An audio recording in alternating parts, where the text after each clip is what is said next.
Welcome to Beyond the Front Door podcast with Lindee and Rhea at Peak Properties. We are real estate agents in Cheyenne, Wyoming, and we bring you stories that make you laugh, cry, cringe, and inform you. Come on in. We put the real in real estate. Thank you guys for being here. On today's episode of Beyond the Front Door, we would like to welcome Mike Schrinar and Rich Gibbs from Wyoming Mortgage Advisors. Mm-hmm. Yes, welcome. Yeah, thank you. Thank you. So why is it Wyoming Mortgage Advisors and then Prime One Mortgage? What's what?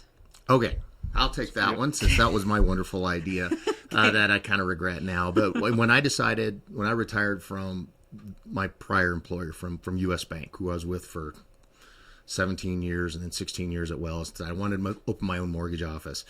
I'm sitting around trying to come up with a cool name. I also had a couple other financial licenses where I didn't really want to give up the ability to do, somebody called and said, hey, I need mutual funds or something like that. So I had to come up with a name that was kind of a broad encompassing name. So I came up with Prime One. Okay. And that's how that started. And Prime, then like the mortgage prime? Yeah, I guess that's probably the best idea. I had a friend of mine from Colorado who's thinking, is it Deion Sanders? Prime time? No, it's not Deion. Coach Prime. Not Should we Deion. start It's calling you not Coach Prime? Yeah, Coach Prime. So that's how that started. And then we're sitting around a month later, and Mike has told me he wants to come join me at the start of the year. And he came up with this idea. So, yeah, it's really his idea, the Wyoming Mortgage Advisors. I'll give to Mike Schrinar on that one. So, Okay. Thank you, buddy. But the Prime is just the parent company, and then Wyoming Mortgage Advisors, Big Sky Mortgage Advisors, and CO Mortgage Advisors are all DBAs underneath the Prime One. It's easier to remember that, too. Okay. Well, before we get into some of your history, do you both golf? Yes, I'm not as good as Mike, but yeah. Okay. avidly. And then I see BMW Championship. Was that like a golf tournament? It was. Or was it? We took a trip back east, and it was at the Wilmington Country Club in Delaware. And my younger son Xander, who Lindee and Liam are good friends with, that was his birthday, and that's what he wanted to do. So we bought tickets and went and watched some golf. Wow, that sounds awesome. My husband will be so jealous when he hears about this. Well, I guess I'm wondering if you can just start off and tell us a little bit about yourselves, like how long you've lived in Cheyenne, where you came from, maybe a little bit about your family and your career trajectories up to this point. Mike, you go first because you're a local. All right. More local than me. Yep. Born and raised here in Cheyenne. Graduated from Central. Graduated from the University of Wyoming. Got into the financial services industry right out of college with Wells Fargo Financial, which was basically a subprime lender at the point in time. They shut that down, went over to the bank, transitioned into wealth management. So I was a wealth management advisor for about 12 years, started with High Federal Credit Union, running their investment program here in the state of Wyoming, and then was recruited over to U.S. Bank by Rich and another gentleman, Mike Dowling. So transitioned over there and was the wealth management advisor there for just about 9 years. And then COVID hit, kind of transitioned out of that position, and Rich said if I ever wanted to come back and do mortgages, he would give me a job. So I've been doing mortgages with Rich since then. Nice. COVID really changed a lot of things. Yep. Yeah. It seems like we've had a lot of people on here that have started with Wells Fargo in some fashion or another. We have. Isn't that Yeah. Why is that? All right. One stayed there? Yeah, I'm not going to knock Wells Fargo because they treated me really, really well. I was there for 16 years or so. I started with them in 1994. I came to Cheyenne after college because I didn't know what I wanted to do. I had a business degree from the University of Wyoming, came over here. The plan was probably to sleep on my buddy's couch for the summer and then go to some big city and use my background, which wasn't very extensive at the time, but I got a mortgage job and worked my way up. A lot of the people that you've had on your podcast probably worked for me at one time where I trained them. So Sure. I was there a long time, worked my way up. And then in 2008, they started cutting managers that were not in big markets. And my option was to move to Denver, and I had just gotten married. We had a kid on the way. I was not leaving Cheyenne. I loved Cheyenne at that point. I've now been here 33, 34 years, since Wyoming, University of Wyoming. So I stayed, got a job at U.S. Bank as a manager there for Northern Colorado and Southern Wyoming. And then over time, I ended up, being fortunate enough to get promoted to where I was running Montana, Wyoming, Colorado, and New Mexico. And then that same phone call came, Rich, unless you're willing to move to Portland or Seattle, because we don't need a manager in Denver. We've got one that was going to take over this area. We'll offer you early retirement. As much as I would have liked early retirement, I got a wife that's a little younger than me and kids still in school. In fact, a fourth grader. Wow. So I got a ways to go before I can do what Mike does and go to the BMW Championship golf tournaments all the time. So I The decided empty nest is a fun situation. I'm not so going to lie. So that's how I ended up doesn't with have this. an empty Not nest. an empty Not nest. yet, No, not an yet, empty nester not yet. No, he's got Okay. kids a little in between my kids age-wise. That's So- right. You said that with the Yeah. son. Yeah. So Ian's age. that's where Prime One came from. Is, well, did I want to retire and go do something else? I really have no other skills. The only thing I know is mortgage. I've been 30 some odd years in this industry.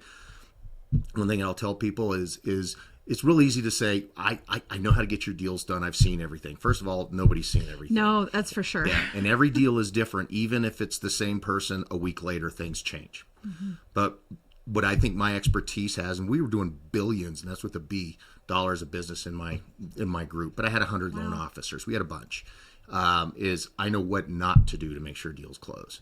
And I think that's every bit as important, if not more important, than knowing what to do. And it's really easy to ask for W-2s and great pay point. stubs and bank statements, but don't submit or don't hide something. What the things that I know not to do is probably more important than I know what to do to make sure deals close. Sure. But that's what Prime One's all about in Wyoming Mortgage Advisors. So Prime One's been around longer than you started this group. Sort of. Really, we just renamed everything over the last month or two because it is a process when you rename your work company with the financial services industry. You got to go through approvals and things like that. So we've actually still don't have Big Sky Mortgage. Hopefully nobody's listening to this and wants this idea. We don't have Big Sky Mortgage Advisors fully approved yet through the process, but it's in the works. So if somebody does hear this and tries, I'm going to beat them to it. You're going to be the yes, it'll already be you'll be further along. Yeah, but you're right. Prime One is new. We're not. Prime One's my own company. There's Prime Mortgage out there. There's Prime Investing, and those are companies that have been around for a long time. But the Prime One is my own, and it's new. Okay. So we've had a few lenders on here that have been doing this for as long as you guys have been, a decade or two or more. Yeah. And one of the things I always like to ask is just, your perspective on how, real estate and lending has changed over the years. I mean, especially right now where people keep referring back to the 2008 housing crash. And we talk about it all the time that the lending standards were not the same back then, that really kind of we're not really setting people up for success. So it's different now, but there's still this like paranoia out there around, a housing crash since interest rates have stayed a little higher than what everybody is used to. And so I just wanted to get your perspective historically on, the last couple of decades and what you've seen. Well, again, I haven't seen everything, but I've seen a lot. Yeah. So kind of going back to the 2008 crash was built up from 1999 when our president at that time was President Clinton, and he made a mandate out there to make home buying easier for everybody. It's not just for the wealthy or the rich or whatever. It's everybody should have an opportunity. So there were lenders out there that took advantage of this because basically these are just securities that are sold on Wall Street. You package the deal up and off it goes. And I will say really it got quick, crazy. this is the first I'm hearing of that President Clinton had put that mandate out. Did you know that? No, I didn't know that, but I mean, I think it had a good. He had a good, there was good intentions behind it. behind it. Absolutely. Yeah, There was yeah, great yeah. intentions behind it. Yeah. But then you got some dirty players out there that took it too far. I remember some of our competitors, and most of these competitors aren't around anymore because they got either bought out, absorbed, or flat out went under. They were doing 110, 120% loan to value loans. They were doing probably the worst product out there that I've ever seen was the pay option arm. And at the time, the biggest, and they're gone now, Countrywide did pay option arms like crazy. And the way that those worked is you got to basically pick what your monthly payment was. Now, everybody, it's human nature, going to pick the lowest payment. So what ends up happening is they're not even paying all the interest on the loan. So that interest would go up. The expectation and how this was sold was you could, the value of the home is going to outpace the interest, right? And you're going to rent it out, so you're going to make money. In 5 years, you can refinance it, et cetera. Well, guess what happened? 2008. All these homes went down in value. Interest rates went up. And people started losing their renters because the renters were losing their jobs and things like that too. And pretty soon you have a major housing crisis. You have 5 million houses on the market at one point, and right now there's 1.1 million. Gives you an idea of the inventory numbers. Yeah. And then you had these rising interest rates on these products, and where this product really burned my stomach is loan officers were able to increase the margin on the loan. So an ARM is set at an X rate, and then there's a margin. And when it adjusts based on the margin and whatever that index is that it's tied to. Well, the loan officers were raising the margins up and taking higher commissions on the deals. Oh. And it made me just sick to my stomach to watch people doing this. U.S. Bank, Wells Fargo, who was Norwest when I joined them, but Wells Fargo, big banks like that did not participate in this stuff. It was some of these other players out there that saw the market for it. And you know what? Sadly, the market was there for it. And that's what happened. That's what drove that crisis. We had so many houses. You had high interest rates and people getting into homes that frankly shouldn't own homes. 2/3 of Americans own homes now. That other third, for some reason or not, a lot of them never will. Sure. And a lot of those people were almost forced into homes. It was really a tough deal. Mm-hmm. Well, it's kind of that 80-20 rule. I mean, just about with everything, right? That, 80, in a lot of different professions anyway, that 80% of the population is doing mostly good, able to do most of the things, and then you got 20% of the population that just isn't and have other challenges or struggles. Yeah. And I think the idea was that other 20% or whatever that number was back in 1999, let's find a way to make it work. And we have programs like WCDA here in Wyoming, FHA, USDA. Those are good products, good programs, but you still have to prove what's called ability to repay, and that came ATR is what we call it. You've always had to do that with those programs, and as long as you can prove that you're credit worthy and you can repay the loan, you should be able to get a loan. But some of those products that we had back in going into 2008, there was nothing. You fog a mirror, you could get a loan. Right. I think I can't remember who was it that was talking about that on here before, but it sounded just very unfortunate. It's tough, and it played a role into how everything went down back then. Yeah. So the country's enjoyed really low interest rates for a really long time, like 10 years or longer. Mm-hmm. And so we're at a point now where we're in the 6s and 7s, which isn't the end of the world when you think about, I guess I should say this in perspective, that there was a time when interest rates were 18-19%, but also home prices were a lot lower than they are right now. Yeah. Nobody would be able to do 18 or 19% right now with the cost of homes the way that they are at the moment. But 6s and 7s aren't, the end of the world. Although, I'm guessing across the country we're going to start to see some housing corrections occur just a little bit, and it sounds like that's already starting to happen. Yeah, you saw the January existing home sale numbers. Those are contracts that are wrote in November and December, generally speaking, but they're way off. I mean, some of the lowest numbers we've seen in years. Yep. And that's, if you go back and look into like November, we had pretty good low rates in late November, early December compared to where we were most of January. We've come down now. Last week or so, it's been good, but we got a long way to go to get to where I think most people would say, oh yeah, rates are good again, but we're getting closer. What do you think that is? What do you think? I have a guess, but no. What's your number that you think people will be like, okay, I'm good now? I'd say 5s. I say 5s. Yeah, I would think so too. Most people are comfortable there, and I think with the 5%. Chime in, Mike. You're just sitting here looking at me. Where I think when we get a 30-year fixed rate, right now FHA rates. Check with your local lender. Love for you to call us, but I think we priced today on our website at 5.75 on a 30-year fixed rate FHA. Wow. So APR is 6.32 or something along that line. Go out to our website; it's out there. That's good for, but conventional loans are a little higher still just because of how they're packaged out in the market. But still 6 3/8, 6 1/4. I think we're going to get down into the 5s in the next month or so. I think that'll create a lot of activity where I think that really helps the realtors out there and it really helps first-time home buyers. It gets those people that are in their first home ready to buy that next home up. Right now they're afraid to leave their 3.5% mortgage. They are. Right. I think we can move that. I can't blame them. We can move that needle. Yeah, we can move that needle coming up. I guess that's good to hear. That you think it's going to be, that we might be able to be consistently down in the 5s, over the next month.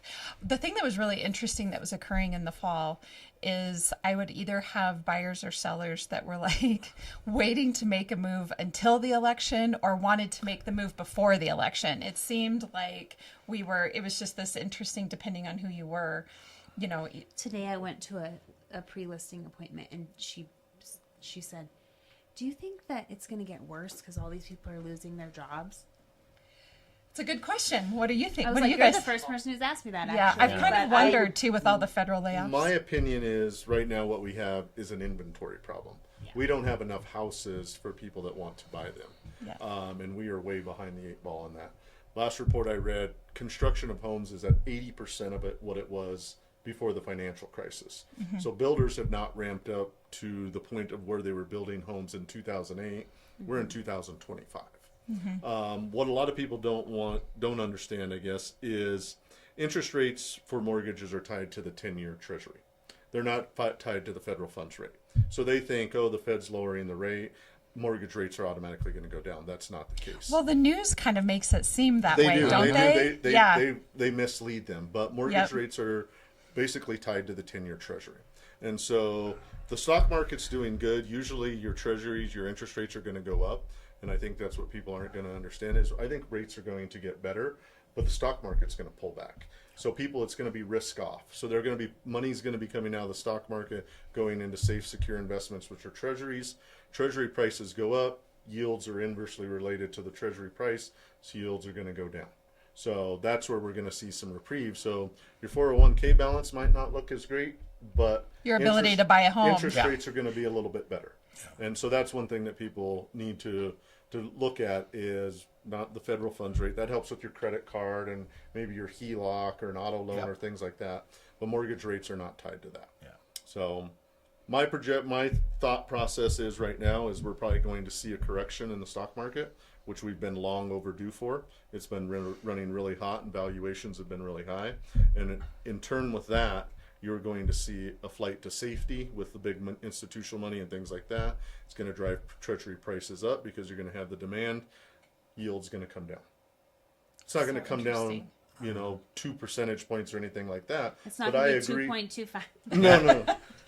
Things will have to go I'm never really moving. bad No. in the economy probably for us to Yeah. ever see those types of prices Yeah. again. But we want to get to an interest rate policy that's neither restrictive or accommodative is what the Fed would say. So where we're just in a happy, normalized, balanced place. They're not lowering interest rates to try and grow the economy. They're not or not raising interest rates to slow the economy down. They're not trying to lower interest rates to pick the economy up. We're just right in this happy, medium, normalized area. Forgive me we're going to squirrel for a minute. Why, I cannot remember, why are the price of eggs $9 Because dozen? we had to exterminate All the chickens died. 200 All the million chickens died, that's because right. of bird flu. That's right. It seems like the You're top like, two. I don't know. Interest rates and eggs. Yeah, No way. That's the big Eggs are tough. conversation. Eggs are tough. yeah. Well, everybody looks at the price of eggs, but the big reason is when they have an outbreak of the bird flu in those huge That's right. corporate farms, they just exterminate the entire flock. So I think the last thing I read was there was close to 200 million chickens There's a bunch. There's a lot of birds. killed. And Because so it does seem like that's what's permeating the news right now is plane crashes,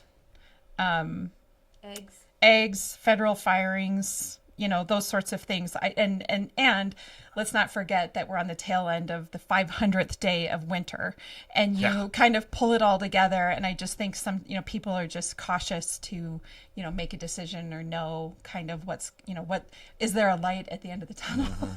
And if that's not a train coming at me. Yeah, that's right. That's right. I would want to say that things are picking up. One of our largest investors that we work with, in January they were doing 1,100 applications a day. They're averaging 2,100 applications a day in February. This last week, they've hit 2,500 applications a day. So that's $1 billion worth of business a day that they've picked up here in February. A lot of the country is in the middle of winter. We're not even in the prime selling season. So I think this year going forward is going to be a lot different than the last couple of years where we've really just spun our wheels. I hope Yes, so, I because hope so last too. year was just, It was a little tough. It was tough. it was rough. It was hard for everybody. Well, I've noticed, I have one particular listing that's had, we've had a pretty steady showings through the winter. We listed it right before the holidays, which is always a little tougher. But the stream of showings that are occurring just even in the last couple of weeks. So I can say that it does seem like maybe buyers are a little ready. Like let's get a house bought. Plus, with Microsoft and Meta in Cheyenne here doing some what it sounds like to be mass hirings I anticipate here in Cheyenne. And I agree with you 100%. Cheyenne has been one of those unique communities was insulated. In 2008, they weren't really hit hard, but it was because of the industries and the employers here weren't really affected by those type of things. We're having the same thing this time around. Is what I tell our builder buddies that say, you guys got to get going building houses. You know, there are people that want to buy, but we gotta pick up on the construction, and they have some headwinds too. You know, they're price for of a while, materials. things like that. And so, you know, but permitting has gotten more difficult. The city process has gotten a little bit bogged down and a little bit slower for them. So it's not like it used to be. But I think Cheyenne's going to just continue to grow and prosper. I think, what did the city council say? Cheyenne's supposed to double in population in like 20 or 25 years. Is those projections? And my understanding from some conversations is once a town hits 100,000 in population, It goes quick. It goes Right. quick because then it starts popping up on the radars of some Fortune 500 companies where they would be willing to put headquarters or offices because a town of 100,000 people has the resources and the things To that sustain. their employees would want or would value to move there. And Yes. so it could, move real quick. So, It's interesting. I think conversations around growth are exciting. And I know that Wyoming as a whole, I mean, Cheyenne is the big city, quote unquote, of Wyoming. And we talk about this all the time because I just think that's funny because even if we hit 100,000, even if we hit 150 or 200,000, I mean, yeah, we're definitely getting into bigger city territory there, but that's not metropolitan. That's not the big cities that we know to be across the country. And, Wyoming is, we just get to enjoy the benefits of small town Wyoming, but here in Cheyenne, the ability to grow, I just really love those conversations. As long as, like everybody has said, as long as we get to keep our values in place, I think that's what everybody's most worried about. I agree. and I think we will for the most part. Just as long as they do it responsibly Yeah. and at the right speed. You don't want to grow too fast also. Sure. Because that brings along with it a lot of issues. Its own problems. Down the road that you're going to have to address. We were driving to Colorado last week, and Brian was showing me where they annexed the city, how far out. It's way out there. He was like, "This is the city," and I was like, "And what's crazy is this will be. And we're gonna Colorado and Wyoming are gonna be touching. We are. I mean, the Front Range is extending into yeah, Cheyenne. it's just gonna go right I into remember it. when I was a kid and used to go down to Denver. Denver started at that Castle Hotel. Remember that Yes. was like you knew you were getting into Denver when you hit the Castle Hotel. Yep. Now I can't remember what the name of it's now. It's changed names, but you know which one I'm Yeah. talking. Right on that main exit. And now I wouldn't be surprised if we don't leave city or community from Wellington all the way down to Colorado Springs. Close. It's all gonna. You're never gonna leave. Like driving between here and Rawlins, where you have pockets where you don't see anything, you're never going to have that again. Yeah. So No. the Front Range is definitely growing and developing. And it's here. Yep. It's Yeah. And Cheyenne is going to be a part of that. I've often wondered too, like I can feel the town trying to move east a little bit and trying to move north a little bit, and it'll be just kind of interesting as we make our way towards Burns and up north to towards Wheatland or down south towards the border. It's just going to be interesting to see how it all plays out. Yeah, and how much density they can put into there because you got water issues. But Yes. how's that going to work? That's Yep. probably the biggest concern there. Getting power is not hard, but getting water is Tougher. even critical. Yeah. Yeah. So what are some of the loan products that you are currently you're using the most? What do you find to be beneficial for the families that you have coming in to see you? Yeah, it's really hasn't changed. We're still taking the same girls to the dances, the 30-year fixed rate loans, and we do FHA, VA, conventional. But, there's some new players out there. One of the more popular transactions that we see are loans that aren't, and this is one that I really like. It's an investment property transaction. So, the hardest investment property to buy is your first one. Even though the cash flows and I have the down payment, my company and my bank denied me because my debt ratio is too high. These are loans, and they're at market rate for investment properties.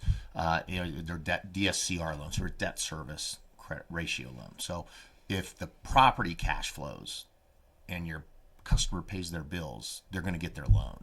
So we're not going to go in and look at, so we're going to look at the credit, of course, but we're not going to take let's just throw numbers. Personal. Let's say they make $5,000 a month and their bills are about $2,000 a month.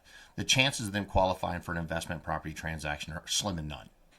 But if that investment on a regular conventional loan, but if we look at some of these other products that are out there, if that property they're buying cash flows at gross is $2,000 a month and the payment's $1,800 a month, that gives us a debt DSR ratio of, my math is right, about 1.1, just need to be over 1. So basically an even 50-50 match or whatever, they're going to get approved for that loan because the property pays for itself. And those are not traditional A paper loans. It's kind of like an A- loan, but there's the piece there, everything's verified and the credit's looked at. Now, credit's almost always looked at, but back in the 2000s, as we were talking earlier, we weren't verifying the income streams. Sure. Yeah. I think I remember. We just took their word for it. Yeah, you know, the most stated income loans. Yeah, the most common employer I saw this statistic in 2006 or 2007. The most common employer for somebody was a consultant. It's because they could do stated income loans. I'm a consultant. I make $70,000 a year. I got the money for down payment. I watch a lot of reality TV, and whenever they pop up the name, it just says consultant. I'm like, they don't have a job. They don't have a job. What job is that? Yeah. Consultant of what? What are you consulting? Yeah, $75,000 a year working at McDonald's. And I know there's people at McDonald's now that make $75,000 a year, but in 2008, unless you owned it, you weren't making that. But they stated that stuff. And that's what kind of got us down that rabbit hole back then. But these are, everything now has a level of ability to repay with it that is far and away better than what we had. And you can't hide things either. I mean, everything's verified now through a third party. So when you come in and do your mortgage with us, we're going to have you sign some paperwork. We're going to go to a quasi IRS group to verify that your taxes are accurate. We don't just take your word for it that you got a job at the bank. We're going to call the bank, and we're going to do that through third parties. And they even do that to the point where the lender has a company that they have to hire to do it. So there's that additional level to make sure everything's done right. But back on your commentary, most people right now are doing just typical 30-year fixed rate products. Sure. You're starting to see some 40s. I think that's too far. I would tell anybody, if you really want to make sure that you're safe, if you qualify for that house that you want to buy, say you're doing a 15-year loan, you're financially going to be strong enough that you can weather the storm. Your car breaks down, you need a new car. If your hot water heater goes out, God knows that's $4,000 or $5,000 to get one of those replaced. Credit cards are ridiculous right now, but sometimes you have to carry a balance. If you're maxed out on debt ratio on a 30-year fixed rate loan, you might want to look at something a little smaller, but those are still the best products for people out there. ARMs aren't very common anymore because the indexes that they're tied to are pretty high, pretty elevated still. Sure. But we could see that, as Mike was talking about, as interest rates move down, and some of the bonds and stuff like that, you'll start seeing ARM rates move down too. But again, that could be a year or two down the road before we see that. Interesting. But we have a full suite of products. We got your everything. Traditional, your construction to perm, single close loans. So there's only one closing process. Saves the customer one set of fees. Your 30-year FHA, all your government lending, and then our unique products that we can offer. So the one thing I think I was asking you about, Mike, is that for somebody that wants to purchase a home that needs some updating and wants to incorporate, ask for additional money in the loan to be able to update the home. What is that called? What is that? What's that product, I guess? Starts with a P.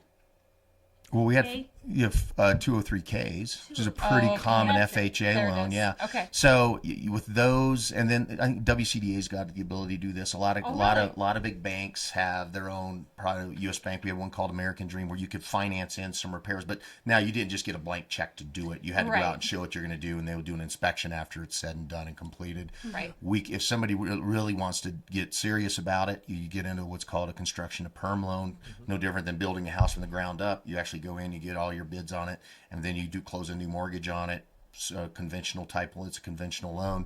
Set up an escrow account, and you pull monies out of it as the work gets done. But that's going to be more for bigger products, bigger remodels. 100K generally more. 50 to 100,000 Okay. more for something like that. But if it's small, there's grants and things like that too, especially for first-time home buyers that can get in to help improve some of that stuff. But they're out there. You just got to know what you're going to do. It can't be, I think I want to remodel my basement, but I'm not sure what I want to do yet, so I just need $50,000.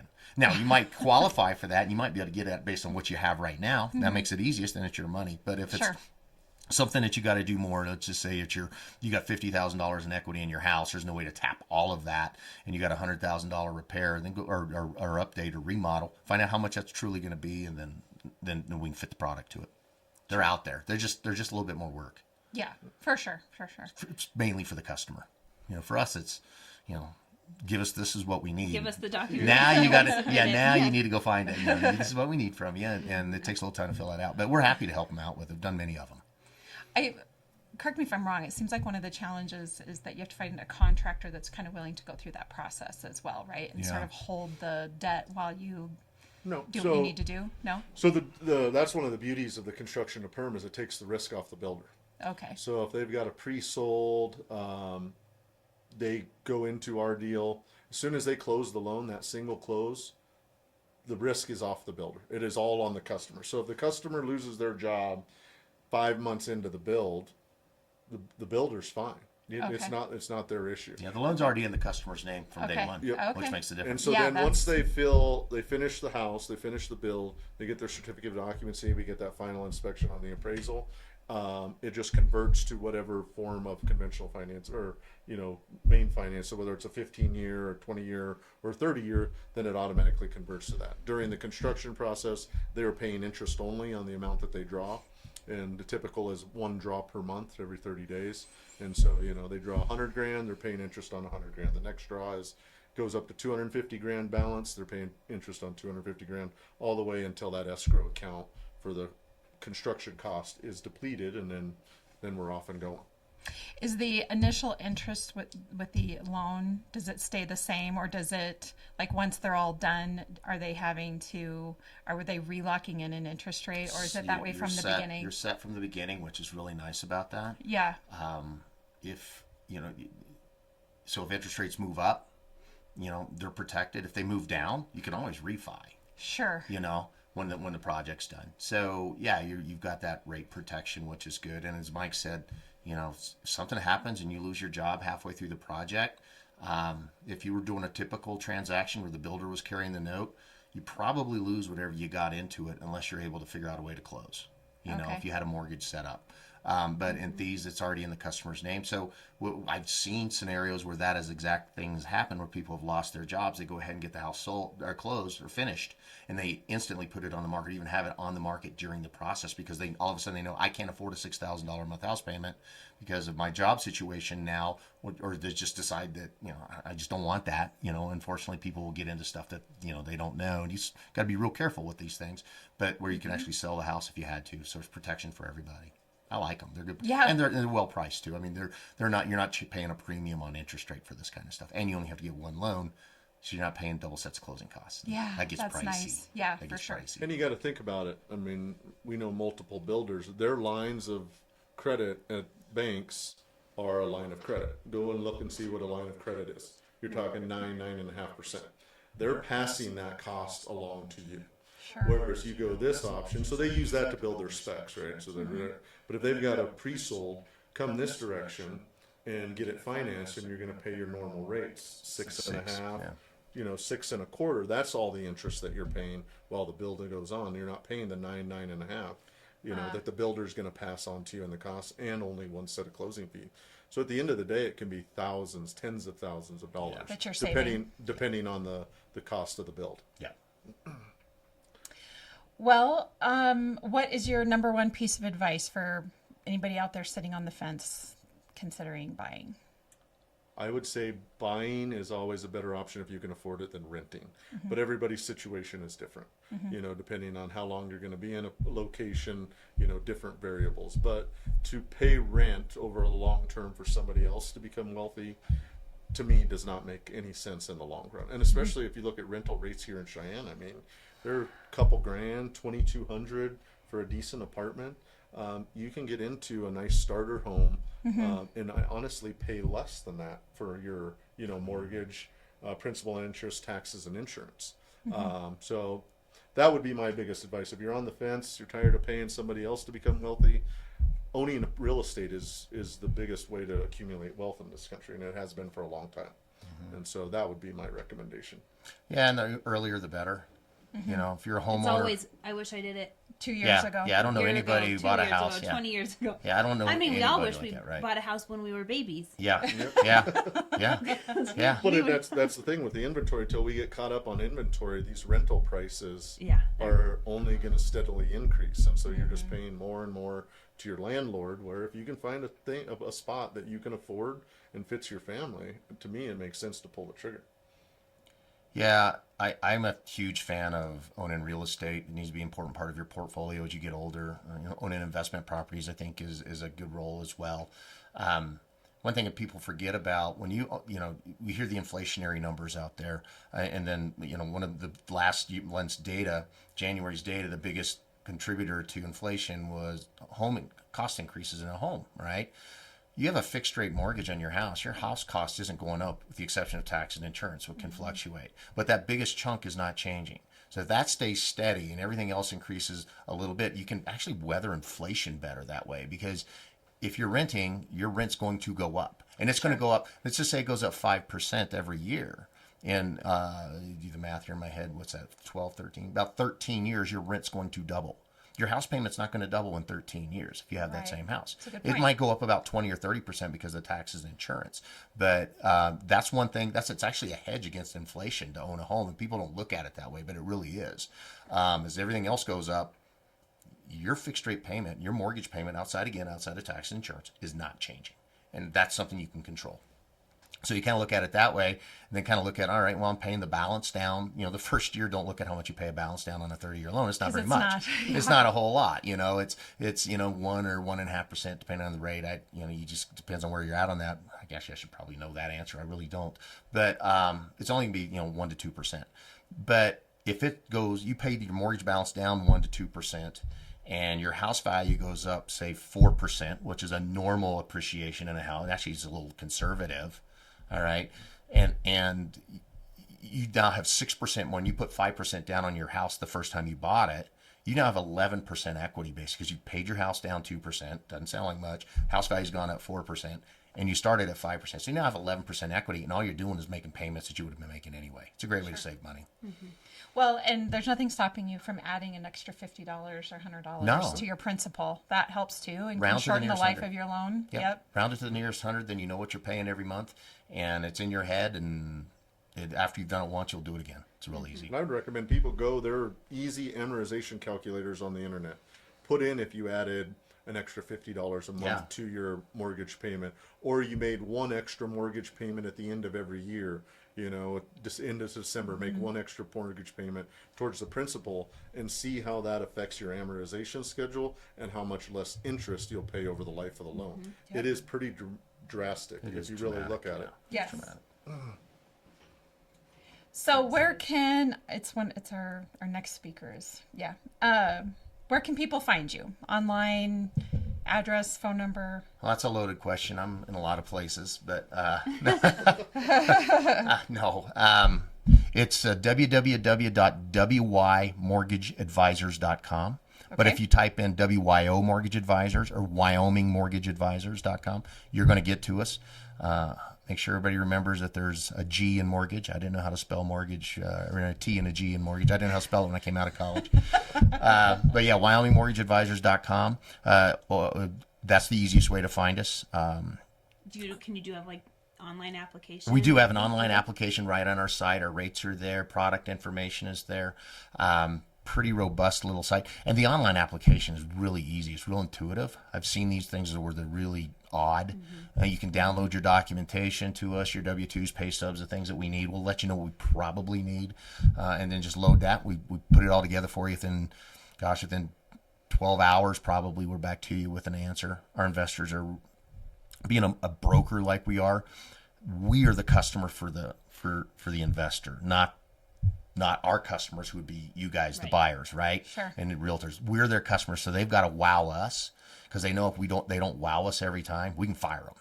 I see. And I like that a lot. So they're very available. But our website is really easy to get through. And then the office number is 307-369-1186.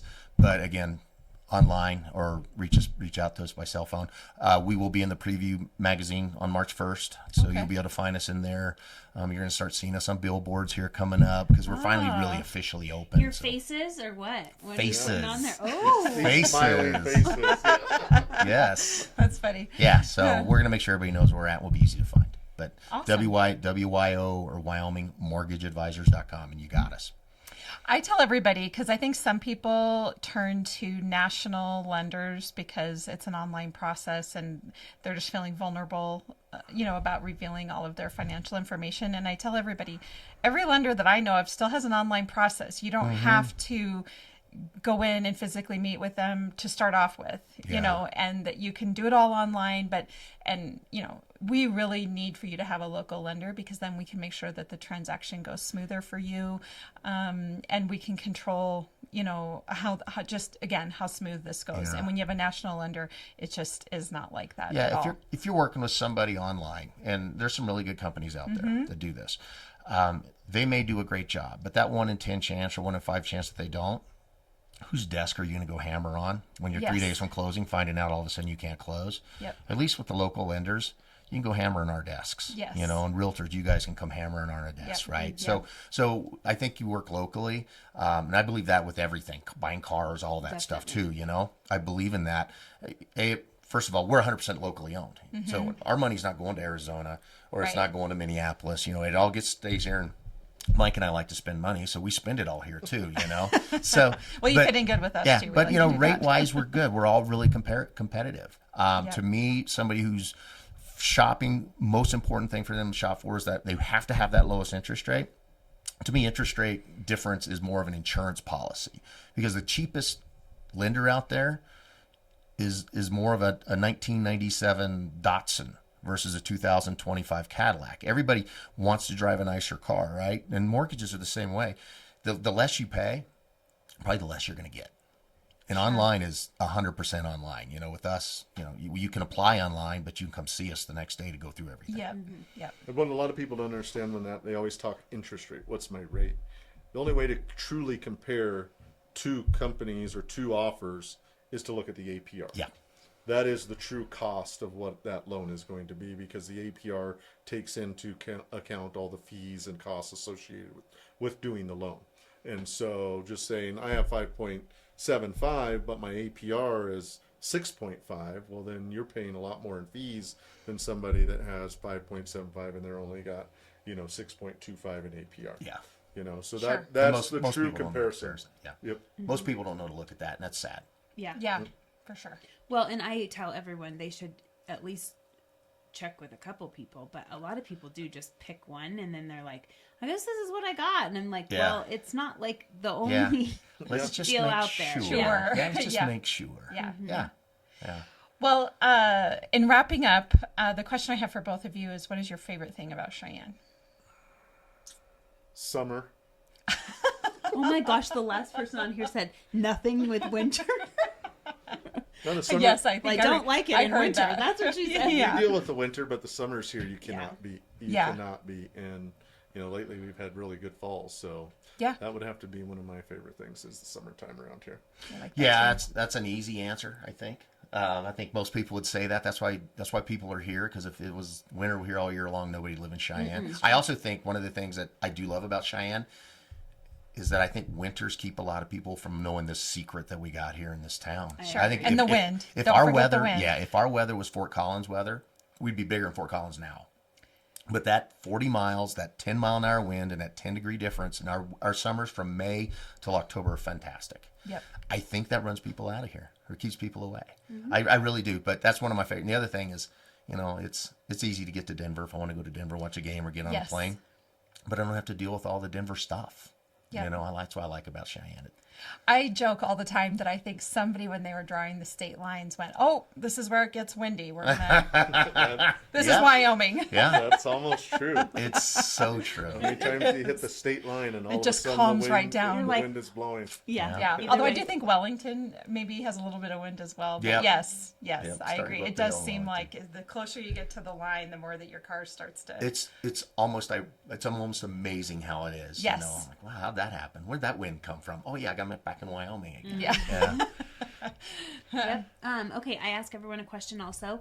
If you could buy real estate anywhere in the world, no, money's no object. Like, where would you buy it? What would it be, and why? Oh, good question. I would buy a property in Cabo on the beach because of the weather and lots of golf courses.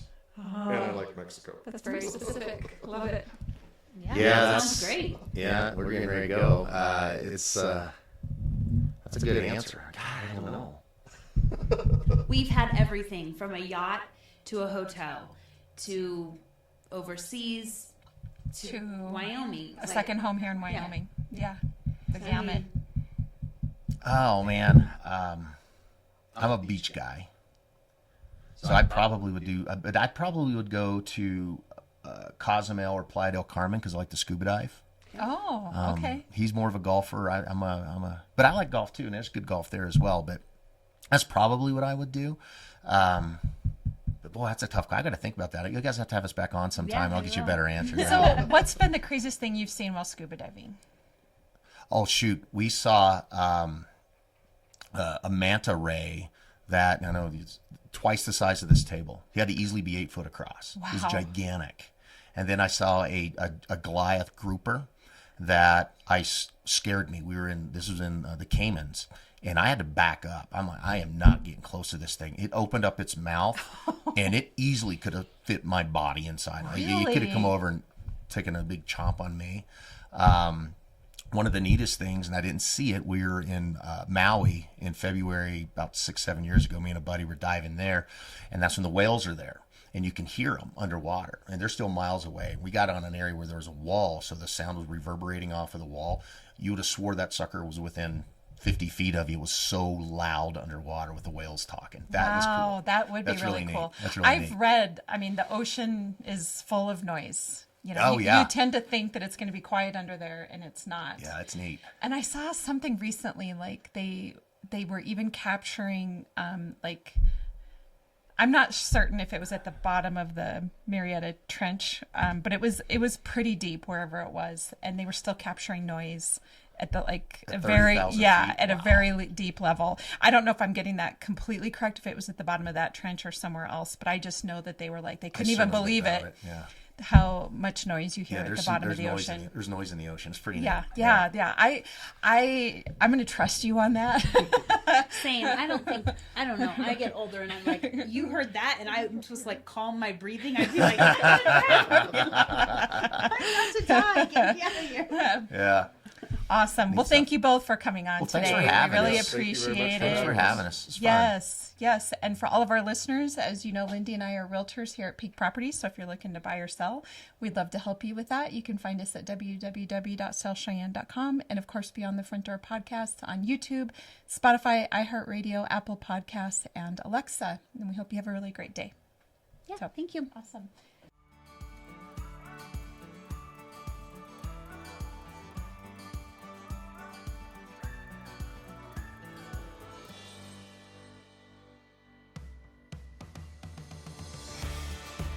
Whether you plan to buy, sell, or invest in southeastern Wyoming, turn to Peak Properties.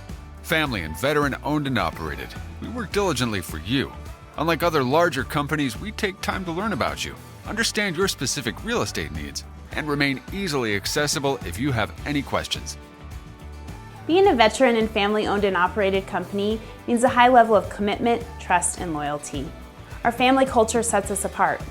We work as a team. We develop not just professional, but personal relationships with our clients. When you choose Peak Properties, you become part of our real estate family. Looking to relocate to Wyoming or just move across town?